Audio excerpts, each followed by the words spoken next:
Broadcast is now starting. All attendees are in listen-only mode.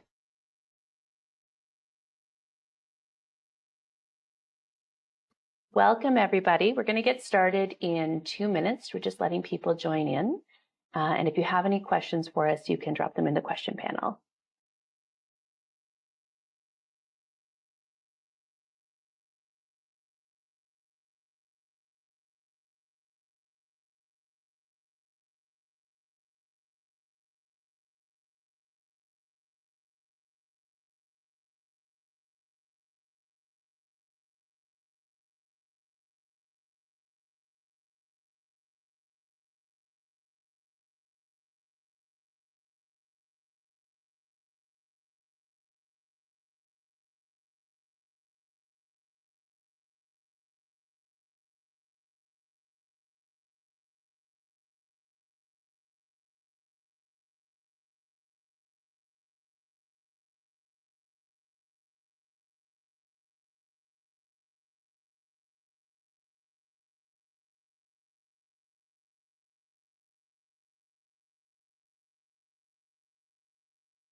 Welcome, everyone, to our webinar. We're going to get started now.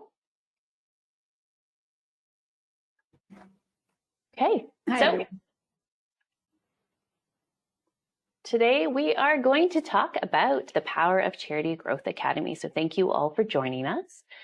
So Charity Growth Academy is CanadaHelps' newest tool to support charities. And we're going to spend the next hour or so discussing how you can become more digitally enabled and how Charity Growth Academy can help you get there. And then as we go, we'll also take you through a live demo of the platform, and we'll leave lots of time for Q&A at the end, so you can ask questions about the platform itself or about digital transformation more broadly. I'm happy to take all those questions. Feel free to add your questions in the Q&A box as we go, and either I will respond to them in real time or we'll take them at the end. And we will be recording this, and we can share it afterwards with you as well, in case you want to have anybody else in your organization go through it as well. So with that, I just want to start by acknowledging that our team at CanadaHelps is grateful to have the opportunity to meet and work on many Indigenous homelands across this land we share.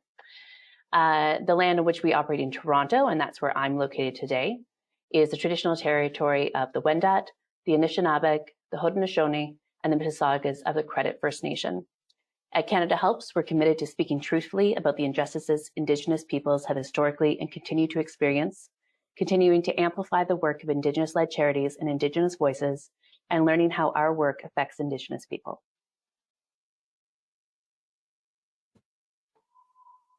So who are we? So I'm Lizz Bryce. I am a project lead at Charity Growth Academy and the SVP of Community and Strategic Initiatives at CanadaHelps. I've spent more than a decade with CanadaHelps, working across the organization on a number of mission-related areas, including Giving Tuesday, sector engagement on our cause funds, and much more. And I'm joined by Aine McGlynn. She's my co-project lead on Charity Growth Academy and also principal of Aine McGlynn Consulting. While working for small profits and also through her consulting practice, Aine has been working to close the digital gap in the sector. She's delivered dozens of systems audits and recommendations and implemented and integrated dozens of cloud tools for small organizations. So just to kick things off at the beginning, why did we launch Charity Growth Academy?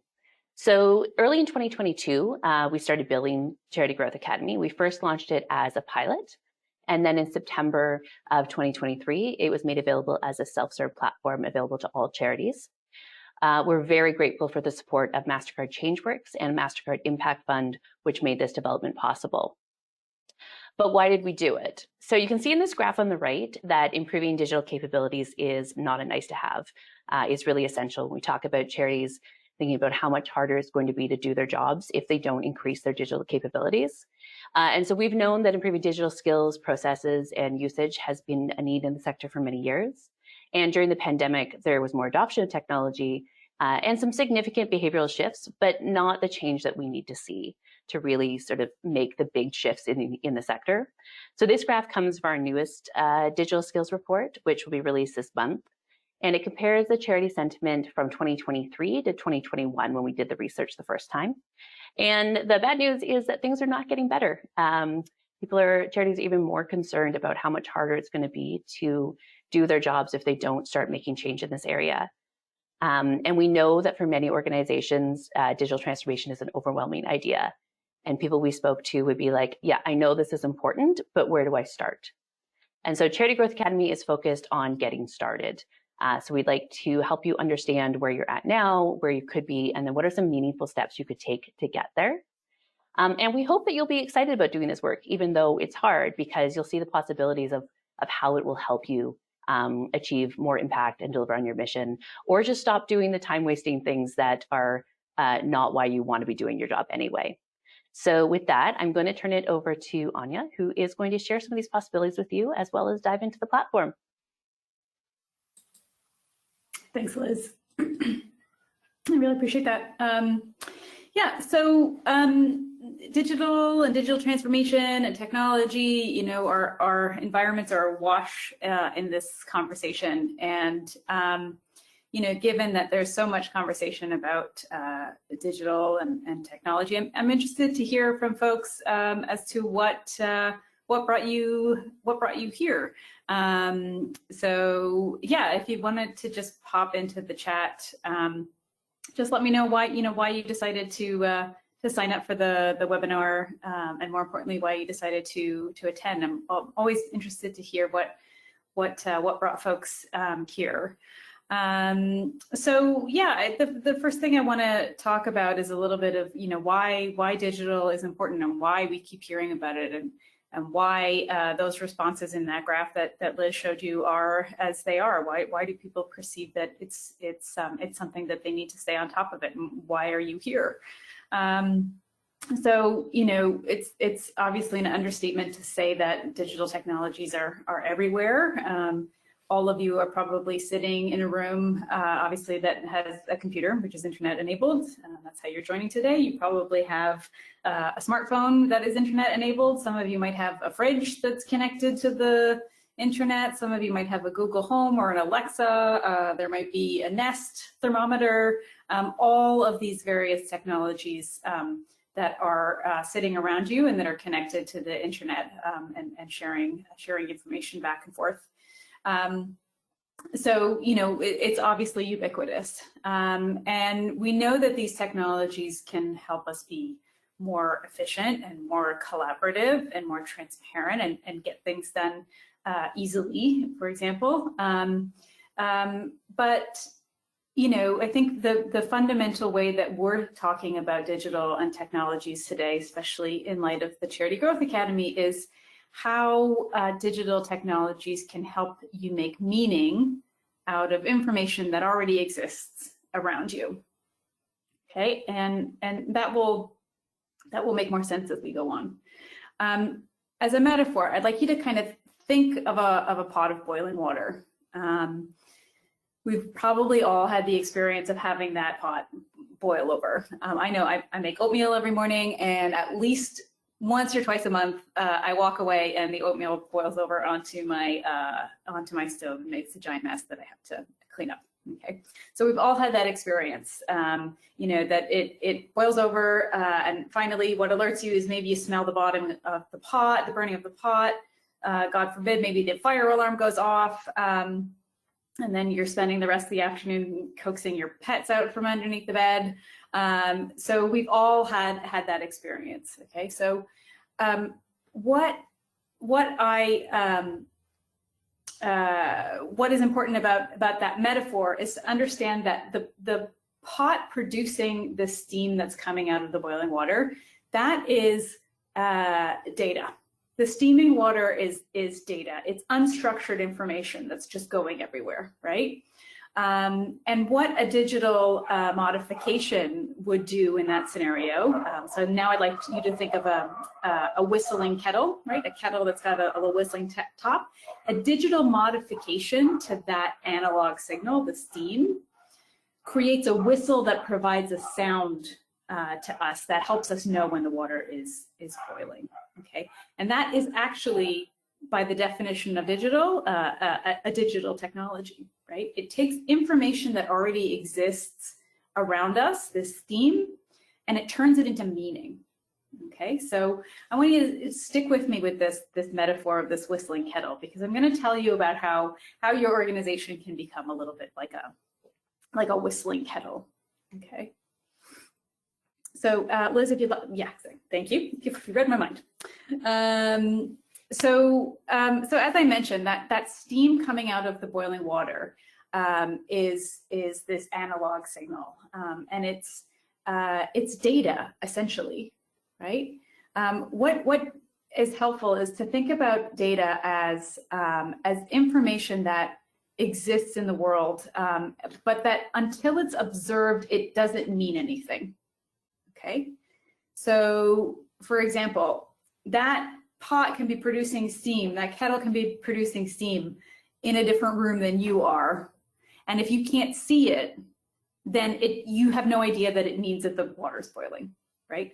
It's only when we apply this other system to it that produces a noise, structures that data, turns it into a sound, that now it becomes information, okay? And this is what all digital technologies are trying to do. They're trying to take all of this data that you're producing as a nonprofit, and by the way, there's a lot of it. Even if you're a small organization, you're producing donor data, dates of donations, amounts of donations, names, addresses, phone numbers, emails, tax receipt numbers. You're producing program information, who's signing up, who attended which sessions, all of this data, right? And what a digital system does is turns it into information that becomes useful to you, right? So all of this donor data, which could just be coming at you, people making donations, but until you have a system to sort of understand that information, well, how many people donated in March? How many people donated through online? How many donated at our event, right? When we start to structure that data, then it becomes information. Okay, so now I know, oh, 250 people donated at our event, 10 people donated in March, 14 people donated online versus 12 by check, okay? So now that's information, okay? And with that information, I can turn that information into knowledge by applying my human sense, okay? So technology really helps turn the data into information. Your human expertise turns that information into knowledge, okay? So if I know that 250 people donated at my event, I can reasonably predict that 250 people will donate at next year's event, okay? So the knowledge is facilitated by information, and systems are what create information out of data, if that makes sense. Please stop me if you have any questions or if you want to tease anything out, okay? So the problem is that, if you stay on the triangle for a second there, Liz, the problem is that if data is just existing around me, again, like that steam coming out of that boiling water, and I want to know when that data is turned into information, I can't always be observing it. Okay, I can't always stand around and watch the pot boil. Okay, like I've got things to do, right? All I'm trying to do is make a cup of tea. If you flip on to the next slide there, Liz, that would be great. So, of course, as I mentioned, you can't always be observing the steam, and so this is where the whistle turns that data into information. Okay. So, my question to you is, what kind of data is your organization creating that isn't being turned into information right now, right? What kind of data is coming in that has not been sort of formatted or put through any kind of system, or is not organized in any kind of way for it to turn into information for you, Okay, so where is steam just rising out of your organization that you don't have the time to capture, that you haven't put systems in place to kind of capture and turn into information? Okay, so let's now look at an example of how a digital tool could turn that donor data into value pretty quickly. And it's not that dissimilar from this very complicated diagram of a whistling kettle. Like, I had no idea, by the way, that it took so much engineering technology to turn steam into noise, right? But yeah, what an innovation that is. Okay, so Liz, if you want to go over to the next slide.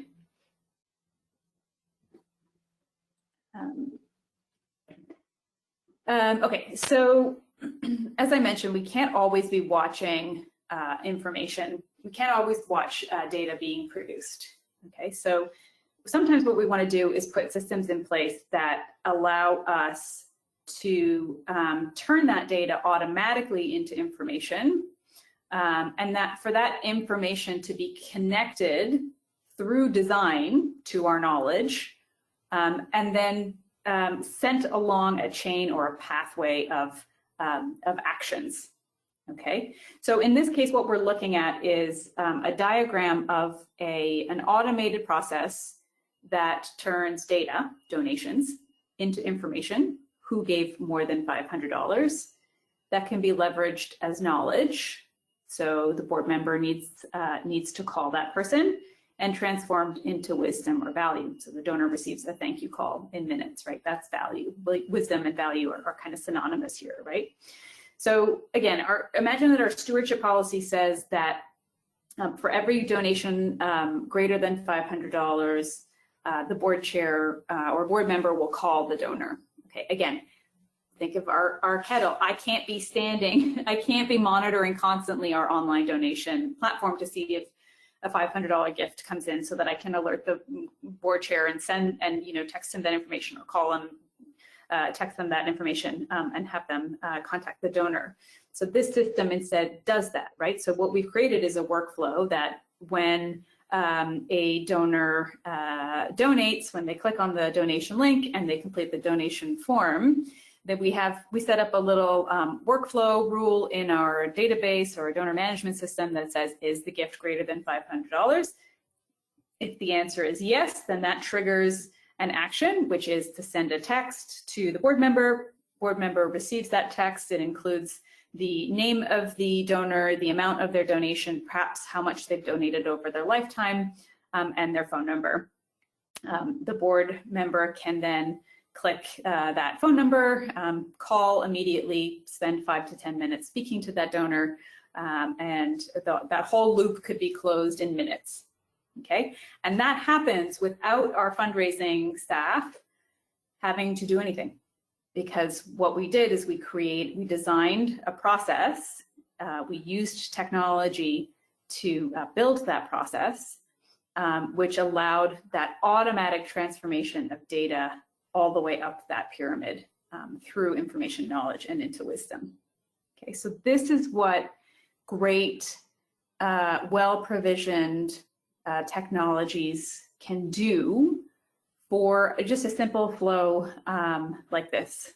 So think about where you could apply these kinds of automatic flows throughout your organization, wherein you're taking, again, that unstructured data, that the consequences of people's actions in relationship to your organization, taking those pieces and automatically sending them through a process that transforms that data into actual wisdom and value. That's pretty cool. Okay.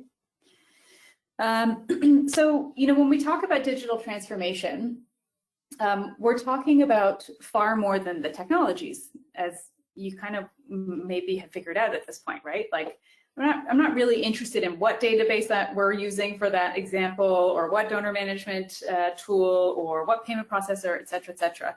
It's more about thinking through the design of that flow, considering both what the fundraiser needs, the donor needs, and the board member needs, right? So it's really, really very much a design mindset. Okay, so in order to become, more digitally enabled, we often go straight to the technology, but in fact, there's some other transformational principles that has to take place and take priority. So the mindsets that you've developed around technology, maybe some of you have decided that you're not technical, you're not a technical person. I never was either. I have a PhD in literature. There is nothing inherently sort of technical about my learning pathway at all. It was the mindset of curiosity, interest, and experimentation that led me to become proficient at technology. So, you know, let go of any notion that you're not technical or that you're not good at tech. That would be a really good first step. Okay. What we also have to transform is some of these workaround processes that have calcified into organizational habits and culture, right? So think about, you know, those perhaps laborious board reports that you're producing, or donor reports, or program reports, right? And perhaps people are reticent to give up those processes because they know them and are familiar with them. But those workaroundy type of processes that are avoiding, you know, designing a better, more automated flow, those need to be challenged a little bit.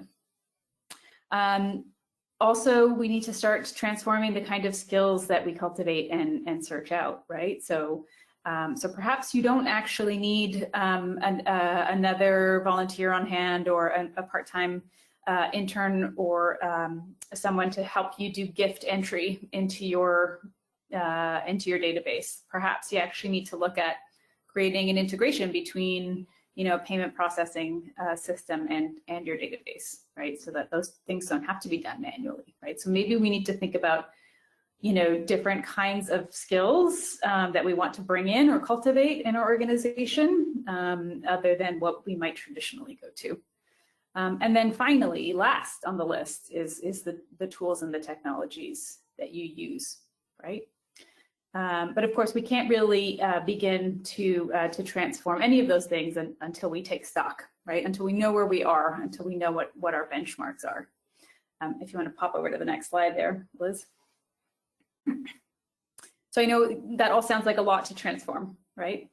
But you know, the good news is that the Charity Growth Academy is an incredible tool that you can use to make this process feel more incremental, manageable, and that you can follow a really well-established pathway to transformation.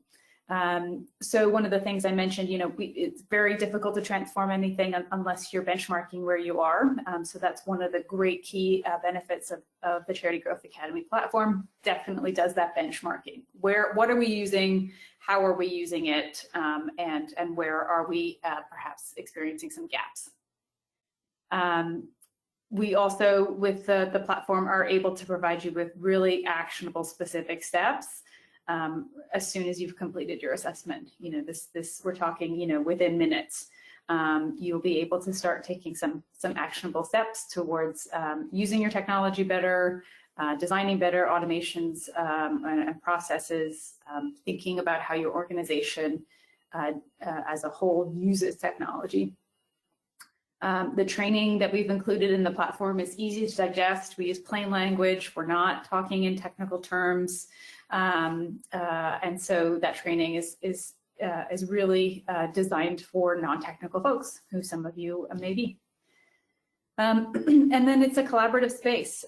It invites you to invite your team into the platform to collaborate with you on getting action items completed, accessing the resources, learning, and there's different permissions that you can assign to your team, right? So perhaps you want to invite some volunteers or some board members.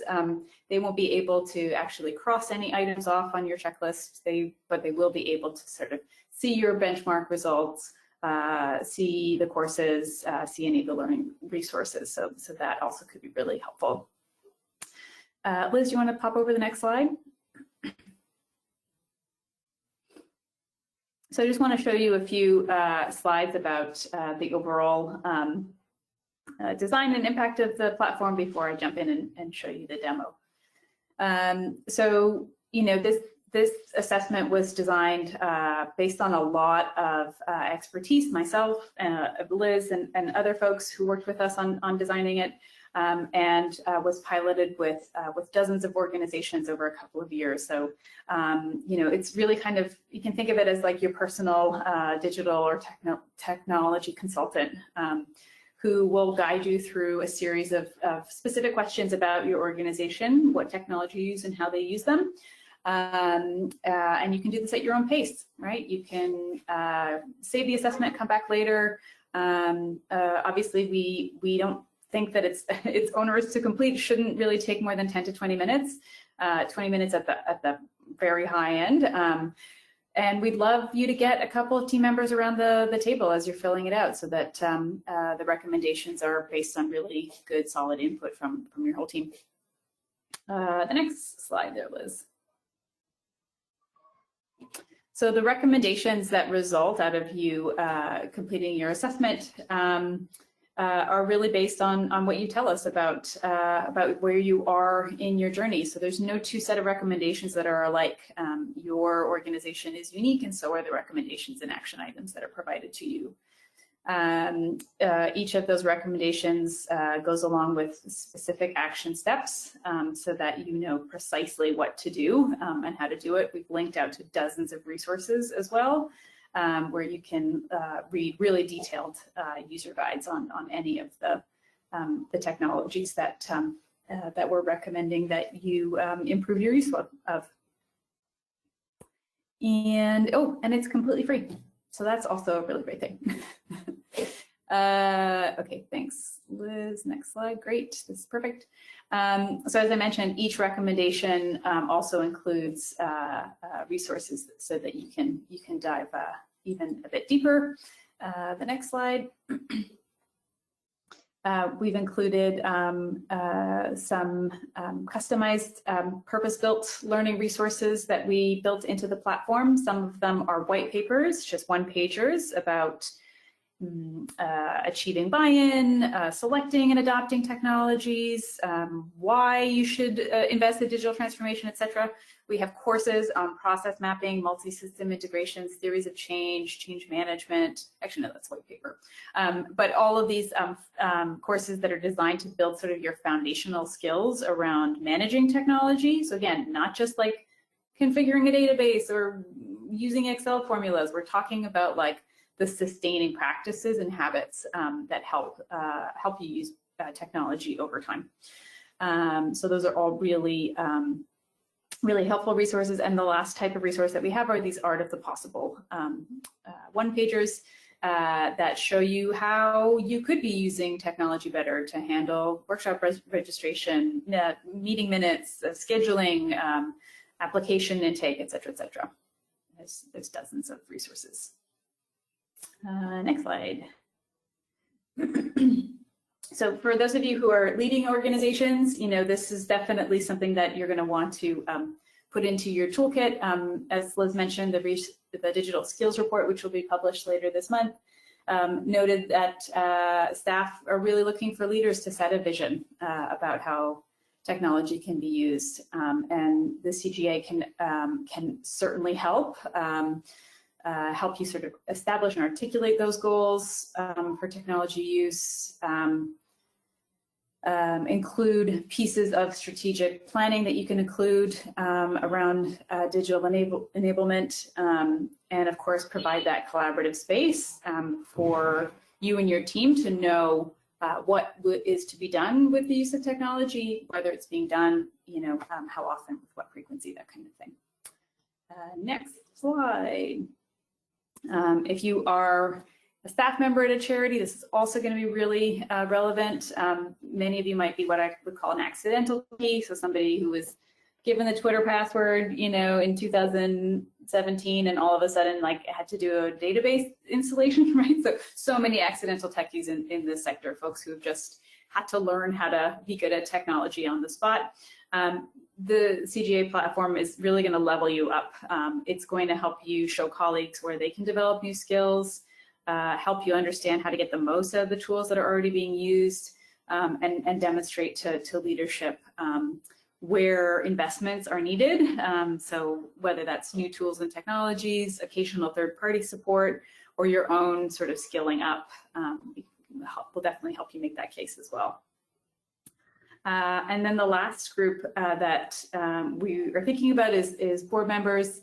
As I mentioned, board members can be invited into their organization's profiles so that they can, sort of see where the organization is at a glance, observe where progress is being made, and of course take those courses and access those learning resources at their own pace to up their knowledge, because it's safe to say that not all board members are technical or have a background or understand, what's possible with technologies, what the challenges are around adopting technologies, etc. And we think that it would be really helpful for everyone if they did as well. So I think we are going to get into the demo, which means I think I'm going to have to share my screen. So just give us 1 second here.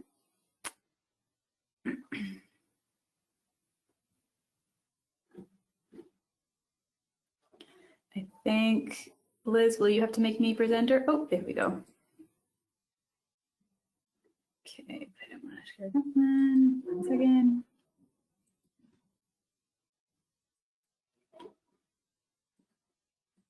Okay.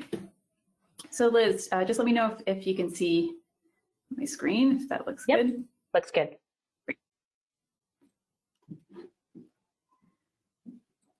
Okay, hopefully you're not seeing my big head on the window as well. Let me just close this out. 1 second.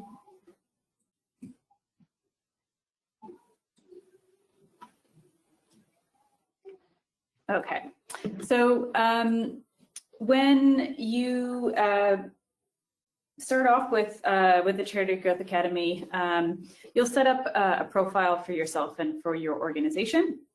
And then you'll go through, as I mentioned, this assessment that asks you various questions about what technologies you're using and how you're using them.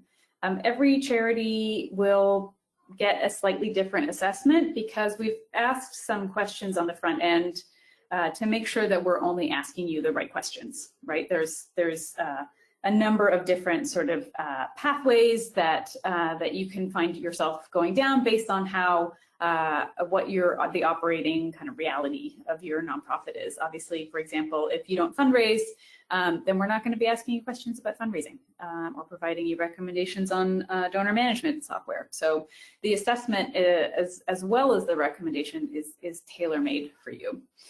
So here's an example of what it would look like once you've completed your assessment. Your organization will have access to how you answered those questions. So you can see here, this is just an example of some of the questions that are asked. So for example, this nonprofit indicated that they use a volunteer management tool, they chose time counts, and then they rated their use of that tool.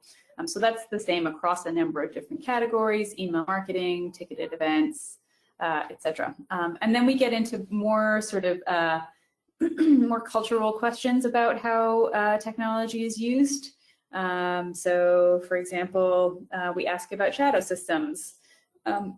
We also provide some clarity on what these terms are if they're unfamiliar, right? So in this case, this charity mentioned that, they haven't started with this process. It's not started. Again, we go through some additional questions about how the organization is using technology. So all of these responses are captured and saved in the platform, but they can also be downloaded as a CSV. So if you wanted to keep track of those responses elsewhere, we're happy to facilitate that. So once you've completed your assessment, you'll be provided with an action plan, which is in the action plan tab here. And as I mentioned, you're able to see sort of a snapshot of progress, which is to say actions that you have checked off in the platform. And that progress will show up here in these progress bars. There are 7 possible categories of recommendations, which are, there's 6 of them reflected here. There's not 7 because of course, as I mentioned, perhaps this charity doesn't fundraise, for example, and so they're not being served any recommendations in that category. What we then see right under the progress bar are recommendations that have been pinned, right? And by pinning, I simply mean that the administrator, your organization's administrator, has decided this is a recommendation that I think we should focus on first. So I'm going to pin it to the top of the list. So the rest of my team members, when they log in, they see those things first and know that those are our priorities.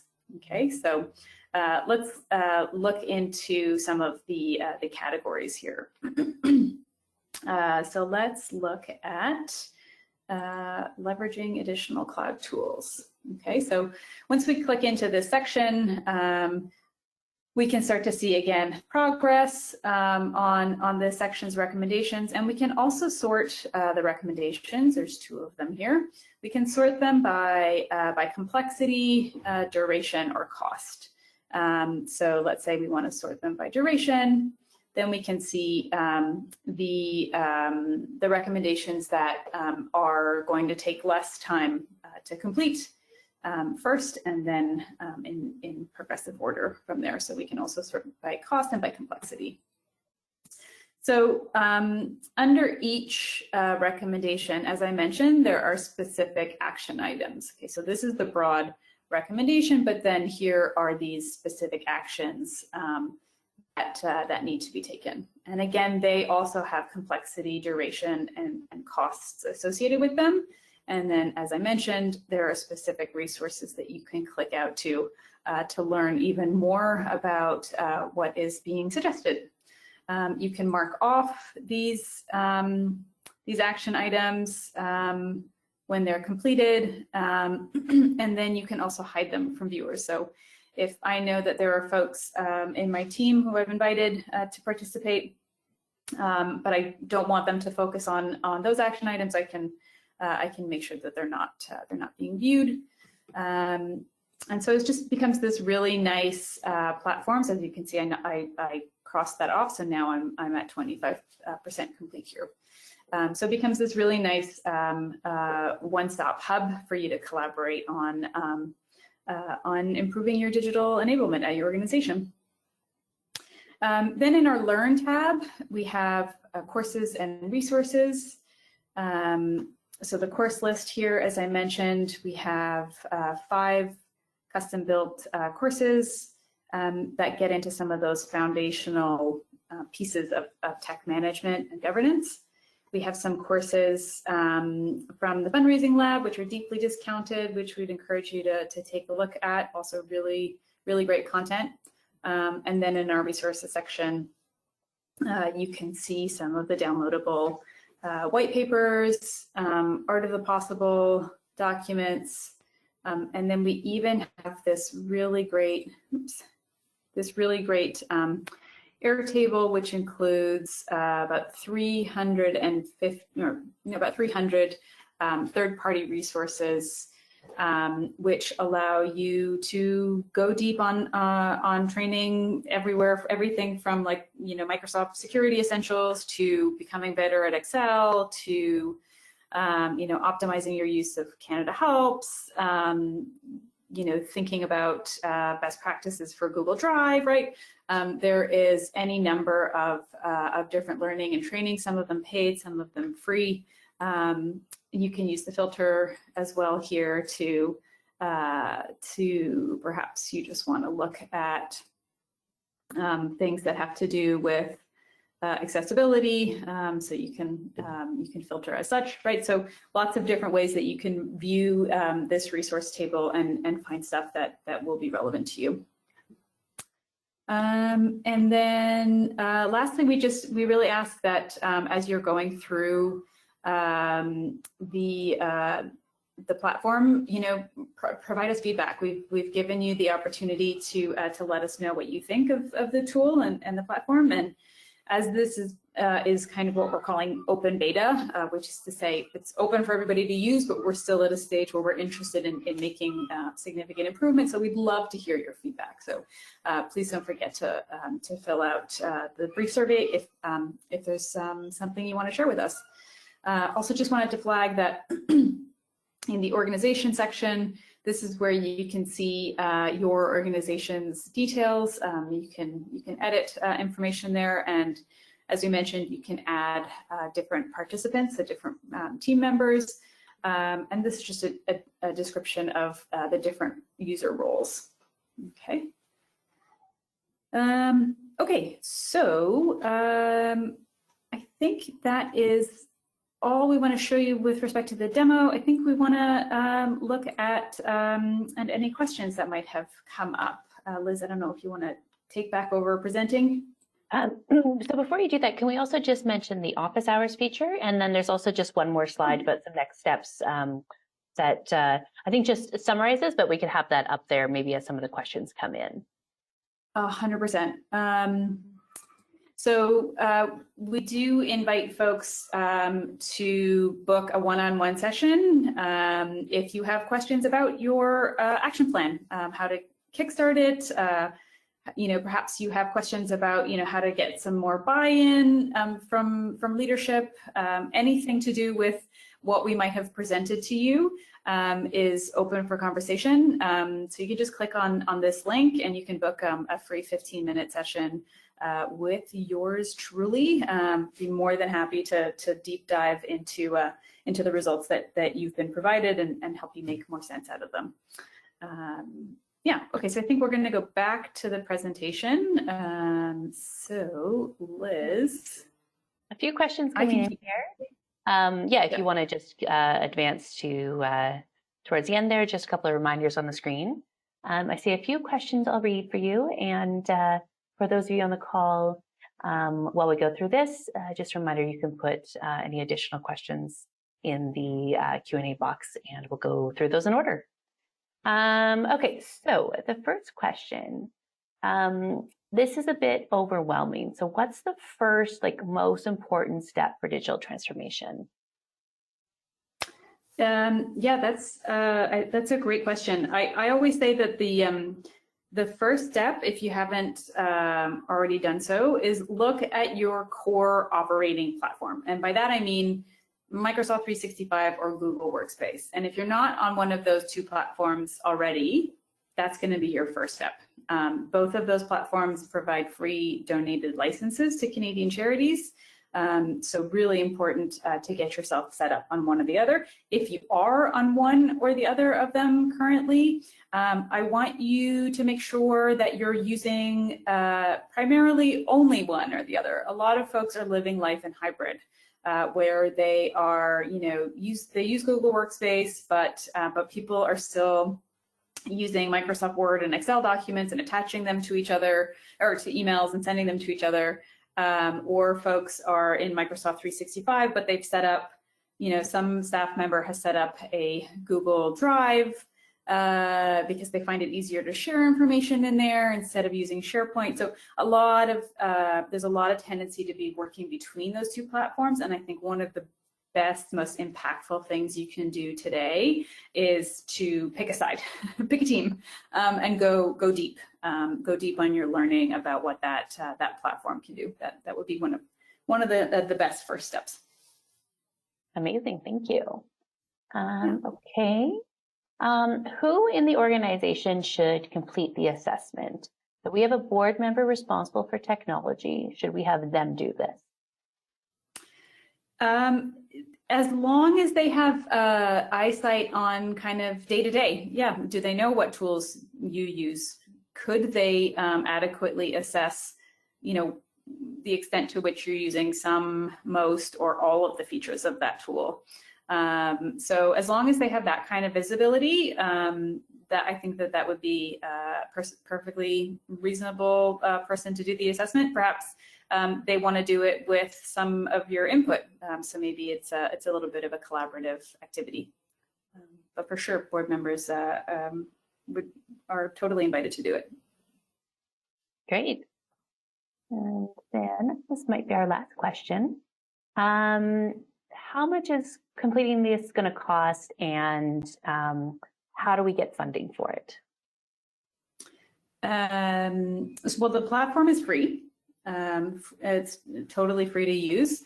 In terms of funding for some implementation support, if you can't do it yourself, or that would be kind of a hard cost. And then the cost of any tools that you want to subscribe to. I always say that between the free donated Google Workspace or Microsoft 365 products and a couple of additional cloud tools, like a reasonable budget is around $6,000 to $8,000 for a small nonprofit annually on hard tech costs. And then occasional third-party support, you might be looking at sort of $7,500 to $10,000 annually. And then in terms of funding for these kinds of costs, one thing I always like to encourage charities to do is to make sure that you're building into your grant applications and your proposals the costs of these technology costs. I know that there's a temptation to just kind of put it in that 15% of admin, but in fact, I want you to think about, like, if you have an activity in your grant, which is like, increase the, maybe you've got an impact goal in your grant that's like increase the reach of our programming by 15%, okay? And then you want to sort of assign a value, like how much is that going to cost, right? In typical grant budgeting, that's kind of how that goes.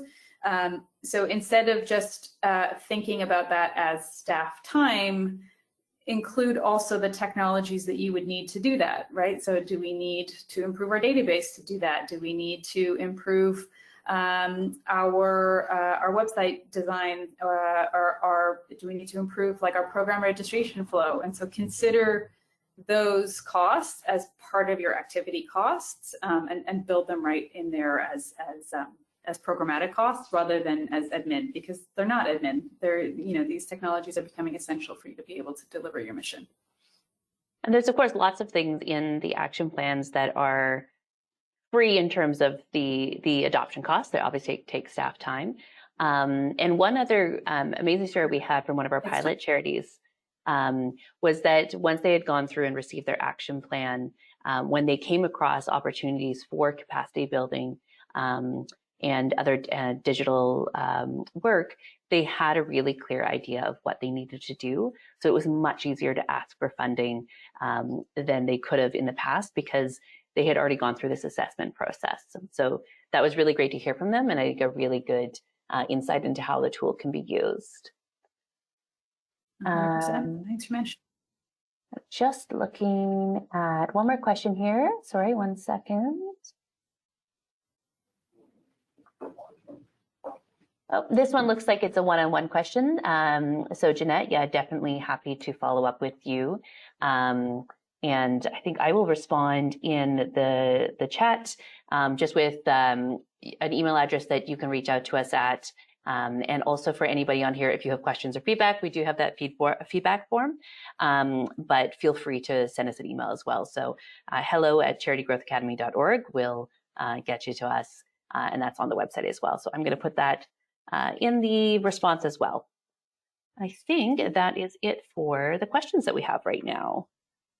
Fantastic. Thanks, Liz. Yeah, so just kind of, as a reminder and a wrap up, the assessment's there waiting for you to complete it. So when you have an odd 10, 15 minutes, hop in there and start working on that, get your action plan, invite your team, and really the way to make it stick, to make this effort stick, you want to build in sort of a habit and a practice of committing to marking off some of these action items. So whether that's, that once a week you review those action items and see which ones you can knock out in the next week or the next month.